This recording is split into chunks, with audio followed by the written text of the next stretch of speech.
Hi, welcome. This is Health Matters with me, Dishen Kumar.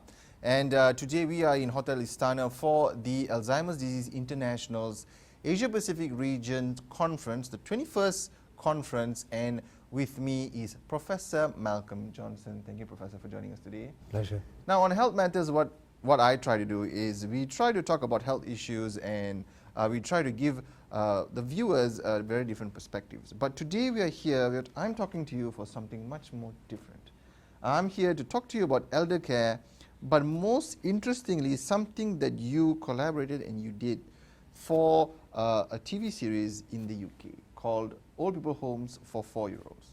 All right? So let's start off with your personal motivation and your personal journey in elder care. How did you get started? I began to study older people and their health problems when I was a very young academic, in my middle 20s. Okay. And I did a study with the lovely title, The Unmet Social and Medical Needs of People Over 70 in the London Borough of Camden. Really snappy title. Okay. Okay. So that began my twin career in academic life. With an interest in health and social care issues and a focus on aging and the lifespan. So it happened by chance. Okay.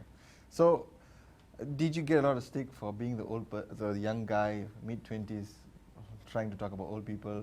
Did people ask you the question like, why are you doing this? They did. They thought it was very curious. Now, I have always taken the view that it's more important and more interesting to do things that other people are not doing than to join in where all the action is. So part of that is people think it's rather odd.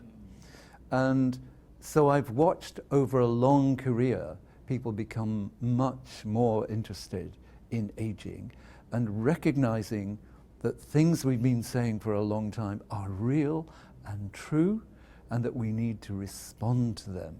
And the very fact that I'm here in Malaysia, where we're talking not only about older people, but one of the epidemics of old age now, dementia, Alzheimer's disease, is a testament to those of us, not just me of course, but to those who've been researching and writing and teaching about these issues for a long time. And now the world knows that extension of life, we're living longer all over the world, is an enormous benefit, but it also creates challenges to human societies. Okay. Let's move on into the idea for the show. So, Old People Homes for 4-year-olds. Can you explain to us about the show a bit for people who haven't watched the show? Yes. It was a 2 series of programs initiated by the British Channel 4. Originally they commissioned 2 programs, only 2. Okay. And those 2 programs brought together a group of 4-year-old children in nursery school with a group of older people. So the older people were 20 times older than the children, some of them much more. Because the theme of the program is that intergenerational engagement is beneficial to everybody. So we were trying to demonstrate that children enjoy being with older people and older people enjoy being with children, not just their relatives. So this is about strangers. And I've argued for a long time that as the family becomes less capable of supporting older people, there's very good research that shows that families still care all over the world. They don't live in the same street. They don't even live in the same town. So they exercise their interest from afar. There is a possibility that older people won't meet anyone. They become isolated and they become depressed. and their capabilities decline. If they have dementia, that makes the situation even worse. So we were trying to show that if you bring together young strangers with older people who are also strangers, and with some quite simple rules of engagement, they can both grow. And what people liked about the programs is they could see that happen. The children were full of life, they were boisterous, they're unjudgmental, and the older people were anxious, and some of them were quite sure that the young children wouldn't do anything for them. And you see them saying, won't do anything for me. And then over the weeks, you see how the children choose older people. It wasn't the older people who did the choosing. The children did the choosing. And they developed bonded friendships. And in the programs, you see that happening. And it's very engaging. And by the end, the children are saying, Hamish is my friend. Hamish was the grumpy old man who thought nothing would ever happen. He's never married, he never had children. And the transformation is visual, and it's very powerful.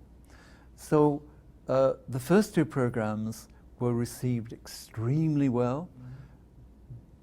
They were well reported in the media, on television, on radio. We did lots of interviews, and so Channel 4 came up and said, oh, we need another program at Christmas. And of course, children at Christmas is very affecting.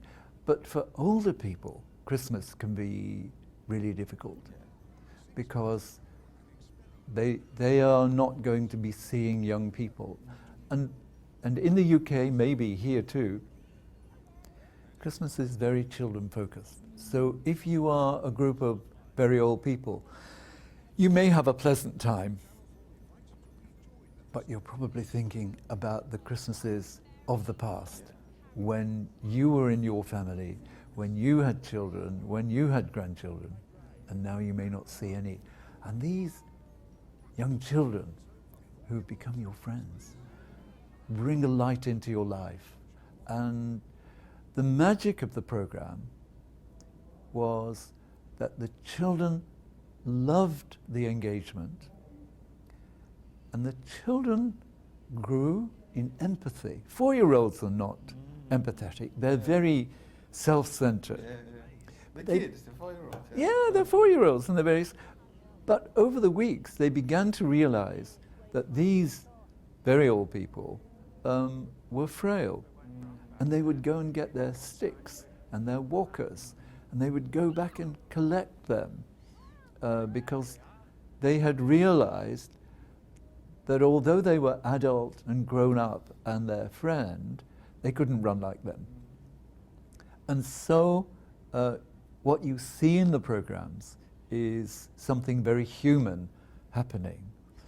But the other dimension of the programs was that 3 of us who were called the experts, we did systematic tests on the older people